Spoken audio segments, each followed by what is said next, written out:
O vento sopra forte pelas dunas do Egito, arrastando não apenas areia, mas ecos de nomes antigos. Um deles, mais temido do que reverenciado, continua a atravessar os séculos como um sussurro proibido. Set. Num panteão repleto de deuses ligados.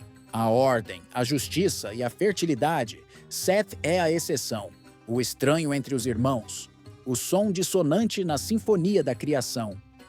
Onde os outros constroem, ele destrói. Onde há harmonia, ele instala o conflito. Mas será que ele é mesmo o vilão? Ou será que o Egito precisava de alguém assim? Se você está chegando agora no Mitoverso, este é o canal onde revelamos o lado oculto dos deuses, os mitos esquecidos e as histórias que a luz não alcança. Já contamos aqui a jornada de Anubis, o guardião dos mortos, uma divindade silenciosa que conduz as almas com honra. Mas e Set? Ele não guia. Ele não consola. Ele confronta. Set nasceu do céu e da terra, literalmente. Filho de Nut e Geb, ele era irmão de Osíris, Ísis e Néftis. Mas enquanto os outros foram associados à vida, à regeneração e à continuidade, Set sempre esteve do lado da exceção, da ruptura. Desde o início, era o senhor das tempestades, da seca, do trovão e do deserto escaldante. O oposto fértil do Nilo. Mesmo assim, nas primeiras eras, Seth não era temido. Era respeitado. Durante a travessia noturna do Deus Sol, Ra, pelo submundo, era Seth quem empunhava a lança contra a serpente do caos, a Pepe. Sem ele, o Sol jamais nasceria. Ele era o escudo contra o fim do mundo. Essa função o aproximava de Anubis, com quem compartilhava o papel de protetor nas regiões sombrias da existência. Mas enquanto Anubis é silêncio e respeito, Seth é fúria e resistência. Um atua com reverência, o outro com brutalidade, e ambos são necessários. O Egito via o universo como uma dança eterna entre forças opostas. Maat, a ordem cósmica, né? Não era a ausência de caos, mas seu controle. O caos precisava existir para que houvesse equilíbrio, e por isso Seth tinha seu lugar. Em tempos antigos, ele era cultuado em cidades como Ombus.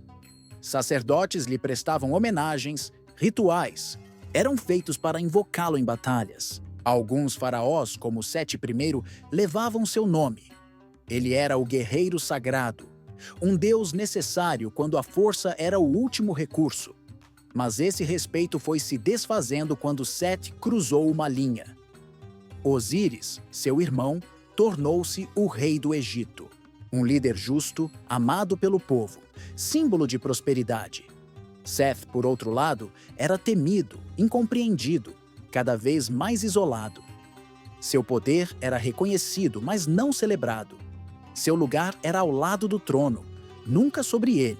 E assim, entre sombras e ressentimento, Seth tomou uma decisão, organizou um banquete, reuniu os nobres, preparou uma armadilha. Um sarcófago luxuoso, talhado para caber perfeitamente um único corpo, o de Osíris. Ao propor que cada convidado testasse o caixão como uma brincadeira, ele esperou seu momento. Quando Osíris deitou, Seth selou a tampa. Rápido, violento, irreversível, lacrado com chumbo, lançado no Nilo. A festa tornou-se luto. A harmonia se transformou em desordem. Ísis chorou às margens do rio. O povo caiu em desespero. O ciclo de Maat estava quebrado. Seth deixava de ser o defensor do sol e se tornava o assassino do rei. Mas a história não termina aqui. A imagem de Seth também é envolta em símbolos. Ele é retratado com uma cabeça estranha. Parte cão, parte anta, parte criatura mítica. Um ser que não pertence a nenhum reino, assim como o próprio Deus. Sua figura é um enigma visual, assim como seu papel no mundo dos deuses. É fácil venerar Osíris, adorar Ísis, respeitar Anubis. Mas entender Sete exige coragem. exige encarar o caos que existe em nós mesmos, e esse é apenas o começo. Instinct, areias do deserto, não guardam apenas silêncio. Elas guardam raiva contida, palavras não ditas, séculos de frustração de um Deus que nunca foi ouvido. Seth não queria apenas poder, ele queria reconhecimento, queria ser visto não apenas como ferramenta de guerra, mas como legítimo, um rei possível. E por isso, sua fúria era pessoal, íntima. Não era apenas política, era existencial. Nos mitos egípcios, os sentimentos dos deuses são humanos demais. Eles amam, erram, traem, sangram. Seth, mais do que qualquer outro, representa isso. A humanidade no divino. Ele não age por pura maldade. Ele age porque sente, porque sofre. Talvez por isso, apesar de toda a violência, ele ainda seja necessário. O deserto é cruel, mas sem ele não há oásis. A tempestade destrói, mas renova o solo. O caos consome, mas força a reconstrução. Seth não é o fim. É a ruptura que permite o reinício. É por isso que ele sobreviveu mesmo após o crime, mesmo após o exílio. Porque a mitologia egípcia não permite que o caos desapareça. Ele precisa ser mantido por perto, controlado, mas nunca esquecido. O culto a Seth resistiu em regiões de fronteira. Soldados e guerreiros o invocavam antes das batalhas. Era dele que vinham a resistência, a obstinação e a coragem para enfrentar o impossível. Mesmo quando foi apagado dos templos, continuou presente nos amuletos, nos sussurros, nos olhos dos que sabiam que ordem demais também pode ser uma prisão. E aqui está o paradoxo que sustenta o seu legado. Seth traiu os deuses, mas salvou Sol. Ele matou Osíris, mas protegeu Ra. Ele quebrou a ordem, mas combateu o fim de tudo. Esse é o peso de sua história. E é isso que torna sua jornada tão necessária e tão assustadora. Na parte 2, você vai conhecer os detalhes dessa traição, a reação dos deuses e o nascimento de Horus, aquele que traria esperança, e a guerra. Mas até lá, não, esquece. O caos nunca vem de onde esperamos. Às vezes, ele já está dentro de nós, esperando o momento certo para emergir.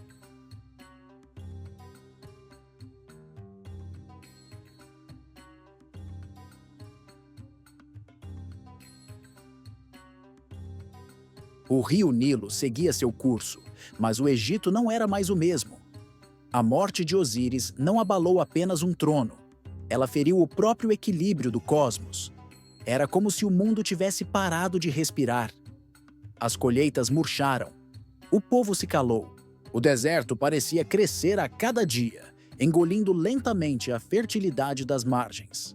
Seth havia vencido, mas o preço da vitória era a desordem. Enquanto isso, longe dos olhos do novo rei, uma figura vagava pelas sombras. Com o coração dilacerado, Ísis, esposa de Osíris, se recusava a aceitar o fim. Munida de sabedoria, magia e dor, ela iniciou uma busca que se tornaria lenda. Em forma de pássaro, sobrevoou terras distantes, seguiu rastros de vento, escutou os sussurros do povo e então o encontrou. O corpo de Osíris, encerrado em seu sarcófago, havia sido carregado pelas águas até Biblos, onde agora repousava dentro de um tronco, sustentando as paredes de um palácio estrangeiro. Ísis, disfarçada de criada, infiltrou-se no local, conquistou a confiança da rainha e, finalmente, resgatou o corpo de seu amado. Mas a paz duraria pouco. Seth descobriu o retorno do irmão e, tomado por um ódio que já beirava o delírio, esquartejou o corpo de Osíris em 14 partes, espalhando-as por todo o território egípcio. Um ato que não visava apenas eliminar, mas apagar. Uma tentativa de desmontar um deus até o ponto em que ele deixasse de existir. Mas o amor, quando alimentado pela dor, é a forma mais poderosa de magia. Ísis, com a ajuda de Néftis, sua irmã, e aliada inesperada, percorreu todo o Egito, Parte por parte, ela reconstruiu Osíris. Todas, exceto uma, seu falo, perdido no rio, engolido por um peixe sagrado. Com sua magia, Ísis moldou uma réplica dourada e, através de um ritual sagrado, concebeu Horus, o filho da ressurreição. Na sombra da morte, nasceu a esperança. Horus cresceu longe da corte de Seth, escondido nos pântanos e protegido pelos deuses aliados à antiga ordem. Ele não era apenas herdeiro de um trono, era o símbolo da resistência, o olhar do futuro contra a brutalidade do passado. E quando chegou a hora, o embate começou. Mas esta não foi uma guerra de espadas ou lanças. Foi uma guerra de mitos. Uma disputa nos céus, no submundo, nos salões divinos. Um julgamento que duraria 80 anos. Os deuses reuniram-se em assembleia. Ra, hesitante, presidia. Thoth registrava. Ísis argumentava. Seth se defendia com fúria. Horus, jovem, carregava a dignidade dos mortos. Entre as provas apresentadas, algumas chocaram até os deuses. Em uma versão dos mitos, Seth tentou violentar Horus, não apenas fisicamente, mas espiritualmente. Um ato de humilhação e poder. Mas Ísis, com sua astúcia implacável, descobriu a verdade, expôs a mentira e desmoralizou Seth diante da Assembleia Divina. Em outras versões, Horus derrota Seth em combate, perdendo até um olho, que depois é restaurado e se transforma em símbolo de proteção e renascimento, o lendário olho de Horus. O julgamento oscilava como o próprio Nilo. Em certos dias, a balança pendia para Seth, que argumentava com eloquência, lembrando seu papel na defesa do barco solar de Ra. Ele não era um inimigo da criação. Ele era sua muralha. Já em outros dias, Horus ganhava apoio por sua coragem, pela dor herdada, pela promessa de restaurar a ordem que o povo tanto ansiava. E os deuses? Divididos. Ra hesitava, temendo que a juventude de Horus o tornasse impulsivo demais. Thoth ponderava como um escriba sábio, lembrando que nem todo caos é destruição. Ísis, incansável, continuava a mover as peças no tabuleiro celestial. O Egito, do alto de seus templos, esperava. Nas margens do Nilo, pescadores e sacerdotes, reis e lavradores sussurravam o nome dos dois deuses, sem saber quem reinaria sobre seu destino. A disputa já não era mais sobre um trono, era sobre qual força prevaleceria, a do renascimento ou a da resistência. Durante todo esse tempo, Seth não se calou. Tentou trapaças, desafios, propostas indecentes. Horus, por sua vez, também errou. Foi violento, orgulhoso, humano. O confronto entre os dois não era entre bem e mal absolutos. Era entre o novo e o antigo. Entre o sol que nasce e a tempestade que resiste. E é isso que torna essa guerra tão fascinante. Ela não teve apenas um vencedor. Ela moldou o destino de todo o panteão egípcio. E moldou também a forma como lembramos o caos. Assim como Loki na mitologia nórdica, Seth se destaca não apenas pela força, mas pela manipulação.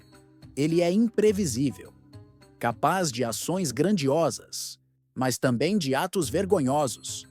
Ele representa o caos em sua forma mais pura, instável, ardiloso, necessário. Se essa história está te prendendo, deixa seu like e comenta aqui embaixo. Você acha que Seth merecia ser derrotado ou compreendido? Seu apoio mantém o mitoverso vivo, e quanto mais interações, mais longe esses mitos chegam. Na parte 3, você vai entender como essa disputa terminou. E por que, mesmo sem o trono, Seth continuou sendo essencial. Porque um deus assim nunca desaparece. Ele apenas muda de forma.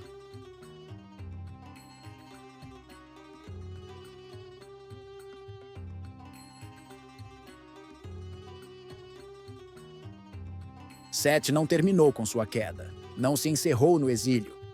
Ele sobreviveu e continua a sobreviver. Entre todos os deuses do panteão egípcio, poucos despertam emoções tão contraditórias quanto ele. Não é fácil admirar Seth. Não, há templos imponentes dedicados à sua glória em pleno centro do Egito moderno. Não há festivais públicos celebrando sua força. Mas ainda assim, ele nunca desapareceu. Porque Seth não representa um lugar. Representa uma ideia. A ideia de que o caos é inevitável, que todo império, por mais sagrado que pareça, um dia enfrentará a ruína, que até mesmo os deuses precisam de quem os confronte para que não se tornem tiranos de si mesmos. Seu legado não está na coroa que não pôde manter, mas na sombra que jamais deixou de projetar. Ele é o símbolo de tudo aquilo que é necessário, mas desconfortável. A força que destrói, mas que também impede que a estagnação vença. Nos tempos antigos, os egípcios o temiam, mas o temiam com respeito. Hoje, talvez, devêssemos fazer o mesmo. Seth é a tempestade antes da colheita, a ruptura antes da criação. Ele é o conflito interno entre o que queremos proteger e o que precisamos desafiar. Está presente em cada crise pessoal, em cada mudança radical, em cada resistência contra a ordem imposta. Se Osíris representa a continuidade, Seth representa o risco. Se Horus representa o herói, Seth representa o inimigo necessário. E sem inimigo, o herói nunca amadurece. Seth não ensina a construir, mas ensina que nada é eterno, nem mesmo a harmonia. E, talvez, seja por isso que ele incomoda tanto. Em um mundo moderno onde se valoriza cada vez mais a luz, a produtividade, a aparência da harmonia, falar de Seth é quase um ato de resistência. Ele é o lembrete incômodo de que o desconforto tem função, que o conflito pode ser necessário, que nem todo caminho é reto, e que, às vezes, a travessia exige atravessar o deserto. Seth nos convida a olhar para aquilo que evitamos, nossas próprias sombras. Ele é o arquétipo do desafio inevitável, da perda que transforma, da crise que reorganiza. E por isso mesmo é tão atual quanto era há milênios. Quando tudo à nossa volta desmorona, não é a paz de Osíris que nos move. É a força bruta de Seth. É a raiva que nos levanta, o impulso que diz: levante-se, quando tudo quer nos manter no chão. O caos, em sua essência mais verdadeira, é uma promessa de renascimento. E talvez seja por isso que ele nunca desapareceu completamente. Da cultura. No cinema, em livros, nas metáforas da psicologia, Seth é o inconsciente que cobra a atenção. É o instinto que grita quando a razão falha. Ele é o dragão a ser enfrentado. E, às vezes, o dragão que mora dentro de nós. Para os antigos, cada deus tinha seu templo. Mas o templo de Seth não era feito de pedra, era feito de medo. E, paradoxalmente, de respeito. Ele não pedia adoração, ele exigia reconhecimento.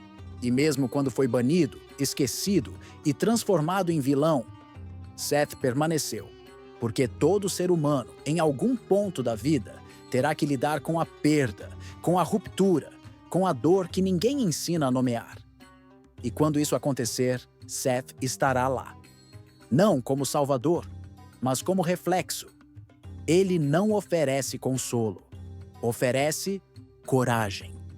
E no silêncio depois da tempestade, no vazio depois da destruição, talvez seja sua voz que sussurre: agora comece de novo. Porque a grande verdade que Seth revela é esta: não há transformação sem destruição. Não há clareza sem confusão. E não há identidade sem crise. Ele nos obriga a confrontar aquilo que fingimos não ver, os ciclos que precisam acabar, as estruturas que precisam ruir, as versões de nós mesmos que já não servem, mas que insistimos em manter por medo do vazio. Seth é o fim necessário para que algo novo possa nascer. Por isso, talvez devêssemos parar de temer tanto o caos e aprender a escutá-lo, não como inimigo, mas como mensageiro, como aquele que aponta para o que está podre por trás do que parece perfeito. É fácil amar Ísis, venerar Osíris, admirar Horus, mas Seth exige mais. Ele exige coragem para aceitar o que incomoda, para olhar o lado oculto do espelho e reconhecer que a mitologia não fala só de deuses, fala de nós. E se chegamos até aqui, é porque algo dessa história nos pertence. Se essa jornada pelo lado oculto do panteão egípcio mexeu com você, deixe seu like, compartilhe este vídeo e comente o que mais te impactou nessa história. Qual parte do caos você reconheceu em si mesmo? E se ainda não faz parte do mitoverso, inscreva-se agora. Aqui, os deuses não são perfeitos, são espelhos. E alguns desses espelhos refletem sombras que tentamos esconder. Porque no fim, Seth nunca foi apenas o deus do deserto. Ele é o deserto dentro de nós.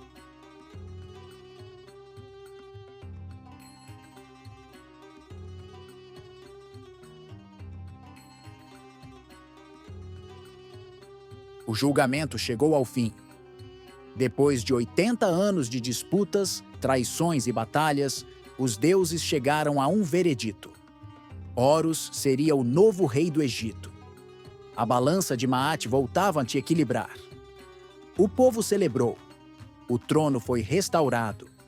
Mas uma pergunta pairava no ar. O que fazer com Seth?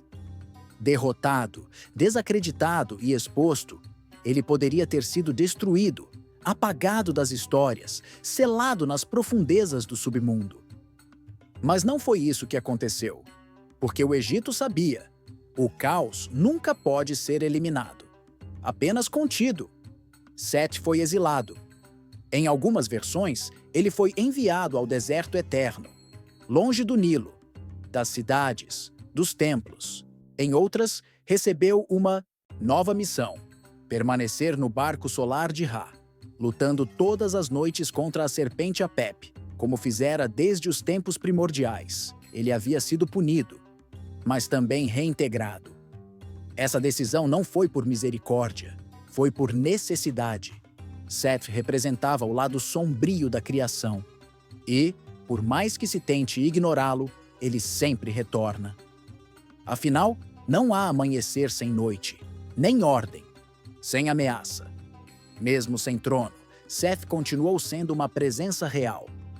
Durante o Novo Império, ele foi venerado por guerreiros, estrategistas e fronteiriços. Suas imagens apareciam em amuletos de proteção. Soldados egípcios marchavam com seu nome gravado em suas armas. Em tempos de conflito, era a ele que os generais recorriam.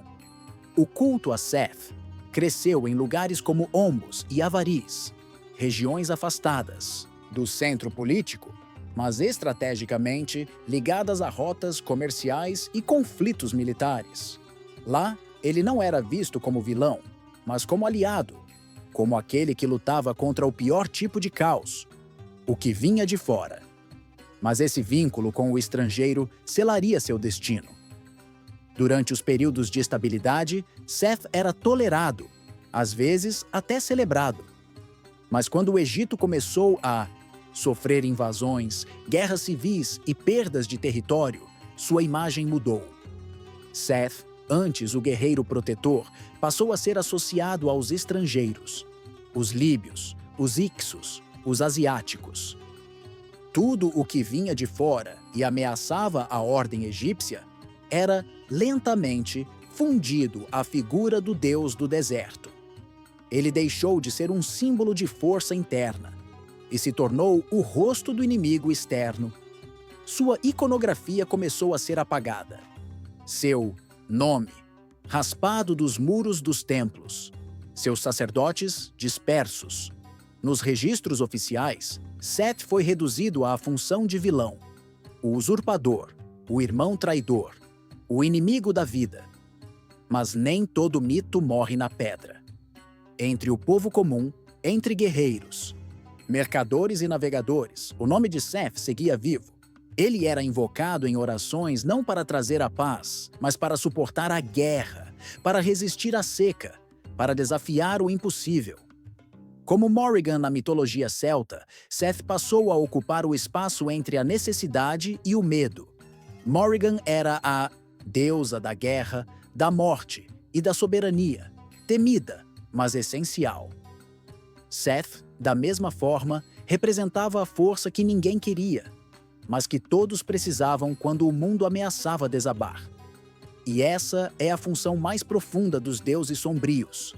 Lembrar que o caos nunca desaparece, ele apenas muda de forma.